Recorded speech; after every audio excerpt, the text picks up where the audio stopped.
Oh, ayan. Oh, magandang gabi sa inyong lahat mga boss. Chief Amo, sir, kamusta kayong lahat? 12 minuto tayong maaga doon sa itinakda nating oras, mga boss Chief Amo, sir. Kaya, nako, hindi, sorry, mali. 12 minuto tayong late doon sa itinakda nating oras, mga kababayan. Nahuli tayo ng gising. Ano po? Ang mga pag-uusapan po natin sa araw na ito, mga bossing, yung mga kaganapan din po at mga pangyayari doon sa Liwasang Bonifacio at pati, nako, patay na, yari, NBI! NBI! NBI! Sabi kasi ni Marcoleta, nakahanda naman akong magpa-aresto o nakahanda naman ako kapag hinuli. Nako, mukhang naghahanda na din ang NBI kay Marcoleta. NBI. At yan ang ating mga pag-uusapan sa gabing ito. Kaya po kung kayo ay hindi pa nakasubscribe dito sa ating channel, dapat po pindutin nyo na ang subscribe button upang sa ganon kayo ay laging ino-notify ni YouTube pag nag-uumpisa na po tayo ng ating mga talakayan. At syempre po mga kababayan, nandyan din po yung like button, pindutin nyo lang po upang sa ganon mas ipakalat at ilabas ni YouTube yung ating mga live stream at yung ating mga ginagawang content sa araw-araw po mga kababayan, mga boss Chief Amo, sir. At syempre, hindi po mawawala yung shoutout bago tayo mag-umpisa para po doon sa mga kanina pa po nag-aantay dyan sa comment section. At nakita ko nga, unang-una, si Ma'am Chris Rose, si Ma'am Viola G, si Ma'am BG Bajola, si Max Safe, si Alaga, nandiyan na din po. Si Alaga. Kailangan ko yata na mag-aalaga sa akin. Andiyan si Marge ng Cereza Force. Nandiyan si Wilfreda Bonacqua. Sino pa nandyan? Buong Cereza Force family. Nandiyan din si Erwin Locre. Emmanuel Bonggao. Ma'am Delia Rosario. Nandiyan din po. Si Ma'am Chris Rose. Sino pa? Si Laksiro Kansaki. At buong Cereza Force family ho, mga kababayan. At si Ronel Fernan, nandiyan na din. Naghihilamos pa yata si Manoy Mark. Eto, umpisa. Ayan, kakagising nga lang natin ho. Game na ho, mga bossing. Umpisahan natin ito doon sa mga sigang DDS pa din po. Kasi, gano'n naman din mga kababayan no? Kung ano po yung mga pangyayari doon po sa EDSA, mukhang gano'n din po ang pangyayari dito sa Liwasang Bonifacio or kung saan man naganap ito, mga kababayan. Naalala niyo po, no? Yung isang araw, si Ma'am Elena Garcia nandiyan din. Yung isang araw, mga kababayan, ay mayroon silang pinagbantaan. Gusto mo mamatay? Meron silang ganoon, mga bossing, at mukhang mayroong pong nagpapahanap doon sa tao na nagbanta na yon. Ngayon naman mga kababayan, ang pinagtripan at ang pinerwisyo naman po, mga bossing, yung mga simpleng kababayan natin na nagbibisikleta. Yun lang ang gusto, makadaan, makalagpas doon. Tingnan nyo po, mga bossing, pinagtulungan pa. May intention ko mga gulo, kaya hindi ka pinadadaan. Yun nga po, wala po kayo extension ng gulo, sir. Putik na yan, bike na lang. Hindi pa pinadaan. Hindi naman nasasakyan yan. No? Kaya liit-liit yan. Parang aalpas lang naman doon sa mga tao na nagrarally yan.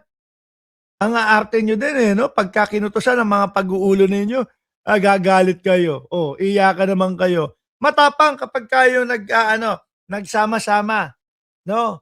Pag nagkumpol-kumpol. Pero kapag isa na lang mga kababayan, wala nang sinabi. Kaya sabi din. Hindi. Huwag kang magpulit. Kasi pinapaintindi ko namin, sir, ang dapat mong gawin, sir. Putik na yan. Kala mo naman, truck o bus yung dadaan. Isang maliit na bisikleta yun, dadaan lang, aalpas lang, para hindi na umikot ng malayo. Meron pa kailangan ipaintindi. Ano ba naman yung simple? Sige, makikiraan po, dadaan lang po, tapos na. Para makarating ng mas maaga doon sa patutunguhan. Tapos haharangin nyo pa na merwisyo na kayo doon sa unang araw ng rally ninyo. Tapos eto pa din, ang gawa ninyo? Pang-peperwisyo pa din? Bro, wag ka na lang mag-provoke. Parang awa mo na. Mag-amok! Huwag ka nalang mag-amok. Anak ng putik na yan. Oh. Wala naman akong nakikita na nag-aamok na siklista. Ang nandiyan na nakikita ho natin mga kababayan, gusto lang pong dumaan. Sa dami nila, hindi makapagsalita. Oh, Okay yung kalalabanan. Oh, wag ka na lang manggulo, bro. Malis ka.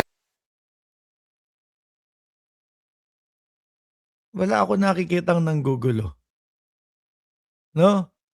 Wala ho ako nakikitang nanggugulo. Bakit ayaw nilang padaanin? Sila nga, pinagamit lang dyan. Correct! No? Siguro alam nila, may nakapokus sa atin na cellphone, nire-record tayo. Pagmukain natin itong tao na ito na nanggugulo. Kayo po ba, may nakikita po kayong nanggugulo dyan? O isang siklista na gustong dumaan na hindi makasagot dahil pinagkumpulan nila at pinagtutulungan nila? Aalis na. Umatras na. No? Nakinig sa kanila, hindi na dadaan kahit bisikleta lang po iyan, mga kababayan. Aalis na. Tingnan niyo po ang ginawa pa nila, mga bossing. Hinatak nila yung bisikleta. Malis ka na lang. Balak mo lang manggulo. Gago pala itong mga putang ina. Ay, sorry. Hindi, pasensya na ho. Mapapamura ka sa mga gago na to eh. Umalis ka na, no? Tapos hahatakin yung bisikleta. Oh. Kung hindi ba naman may mga kaltok sa ulo, umalis ka na, no? Huwag kang dumaan dito. Pinapaintindi namin sa iyo na huwag kang dumaan. Tapos nung aalis na yung siklista, hahatakin yung bisikleta. Oh.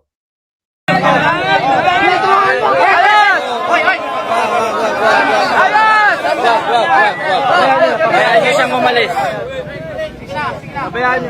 Umayas ka rito!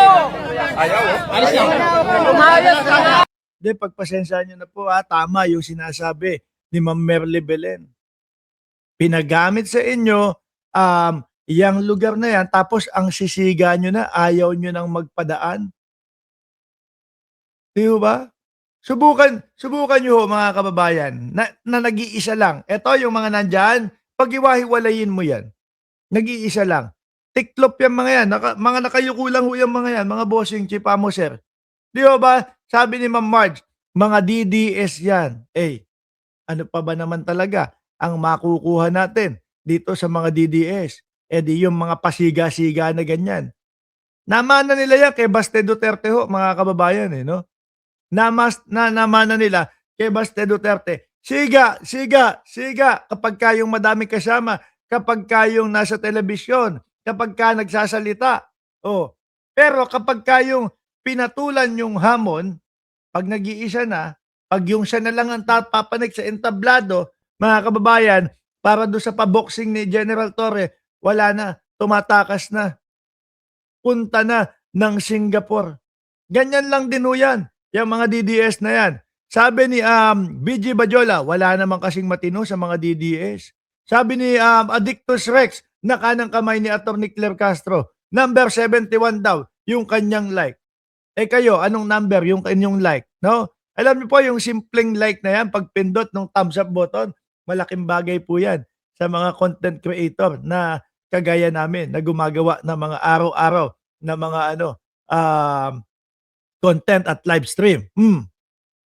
Malis ka na! Malis ka na! Umalis pero hinahatak yung bisikleta. Mga gonggong. Malis ka na. Panggulo ka, gugulo ka dito eh. Huwag kang manggulo, bro. Ang lakas makapagsabi na nanggugulo ka dito eh. Paalis na yung tao.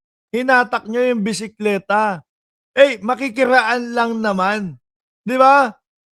Sabi ni Kepweng, like na ako, bossing. At meron din ako nakita dito si Bravo Juliet Mike, pang number 34 daw siya. Di ba? Di pala na-send. Nakalimutan pindutin. Di ba? Si Erwin Locre, number 57 naman daw siya. At si Macrisanto Antaso, number 77 naman daw siya. Yan, di ba? Simpleng pagpindot. Malaking bagay po sa amin yan. Salamat po. Huwag kang manggulo, huwag kang manggulo. Kala mo ha? Kala mo, huwag kang manggulo. Lintik to mga DDS na to. Parang sira ang mga tuktok. Huwag kang manggulo, manggulo. Wala naman kami nakikita na nanggugulo. Ngayon no, mga kababayan, pumunta tayo sa susunod nating pag-uusapan po. Ganon din, mga bossing.